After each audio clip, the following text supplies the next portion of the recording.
Hi guys, welcome back to my channel Pranee's kitchen. ఈరోజు వీడియోలో ఒక టేస్టీ మష్రూమ్ గ్రేవీ కర్రీ ఇంట్లో ఉన్న వాటితో రెస్టారెంట్లో ఉన్న టేస్ట్తో ఎలా చేసుకోవాలో చూసేద్దాం రండి. ముందుగా 250 గ్రామ్స్ ఆఫ్ మష్రూమ్ తీసుకొని క్లీన్గా నీట్గా కడుక్కున్నాక ముక్కలుగా కట్ చేసుకొని పక్కన పెట్టుకోండి. గ్రేవీ కోసం 2 టమాటోస్, జీడిపప్పు, పచ్చి కొబ్బరి, wool garam masala spices grind చేసుకొని పక్కన పెట్టు. కడాయి పెట్టి అందులోకి 3 టేబుల్ స్పూన్స్ ఆఫ్ ఆయిల్ వేసి కరివేపాకు అండ్ ఊల్ గరం మసాలా వేసి ఫ్రై చేసుకోండి. ఇలాంటి గ్రేవీ కర్రీస్లోకి ఆయిల్ కొంచెం ఎక్కువగానే వేసుకుంటారండి. సో 1 స్పూన్ ఎక్స్ట్రా వేసుకున్నా పర్వాలేదు, లేదు తగినంత వేసుకున్నా మన ఇష్టమే, పర్వాలేదు. ఈ స్పైసెస్ అన్నీ బాగా వేగాక అందులోకి 2 ఉల్లిపాయలు చిన్న తరుగ్గా కట్ చేసుకొని వేసుకొని బాగా పచ్చివాసన పోయే వరకు ఆయిల్లో ఫ్రై చేసుకోవాలి.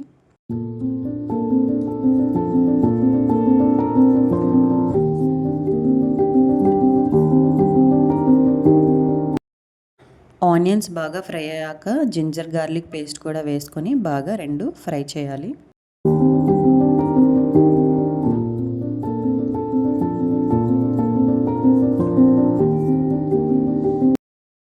ఆనియన్స్ అనేవి ఇలా గోల్డెన్ బ్రౌన్ వచ్చాక మనం పేస్ట్ చేసుకున్నాం కదండి, అది కూడా ఇందులోకి వేసుకొని బాగా ఫ్రై చేసుకోవాలి.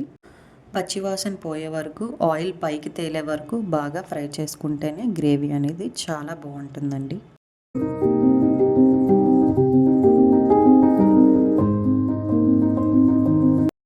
ఇలా గ్రేవీ అనేది ఆయిల్ పైకి తేలాక అందులోకి జీరా పౌడర్, ధనియా పౌడర్, కారం, సాల్ట్ కూడా అడ్జస్ట్ చేసి వేసుకోవాలి.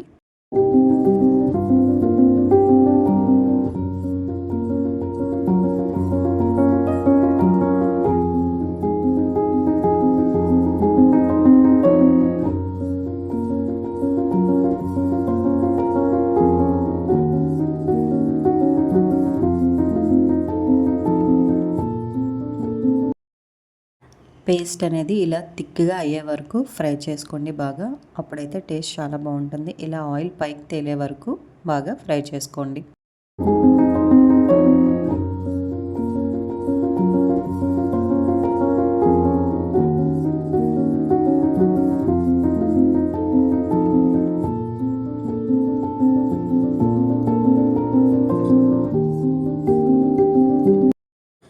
ఇందులోకి కట్ చేసుకున్న మష్రూమ్ ముక్కలు వేసి బాగా 2-3 సార్లు కలుపుకొని మూత పెట్టేసి 5 to 10 మినిట్స్ ఆవిరిలో బాగా ఉడకనివ్వాలి.